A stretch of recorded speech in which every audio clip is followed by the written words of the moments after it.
kale dhoksanuun dhokatu seenaan kale dhoksanuun dhokatu seenaan kale. Biyya lafee itti cabnee duutiin hafne dhoksanuun dhokatu seenaan kale dhoksanuun dhokatu seenaan kale.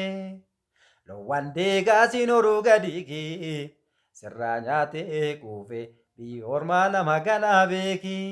Lowwan deegaasiin horuu gadiigi sirraa nyaatee kuufe firri ormaa nama ganaa beeki. Gabayaan ho'itee jirti. Gariin ammoo artist Andu'aalam Gosaati jedha. Gariin ammoo Dassaaleny Beekamaati jedha. Akkasuma garuu sirbichi abbaa qaba ture. Sagaleen isaa akkasaa ol baheen dhaga'amne gurraa fi ija uummata Oromoo keessan seenne weellisaa Amaan Abdallaa jedhama. Sa'aatii muraasaan booda akkaawuntii makiyya kana jalatti guutuu sirba isaa piin isinii godha.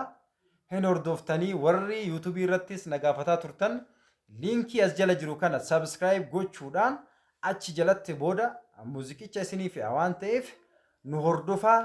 Akkasuma fooloo godhaa mana kana koppiliink sirriitti cimsaa sheer waliif godhaa dhoksanuun dhokatuun muuziqaa xiiqiiti.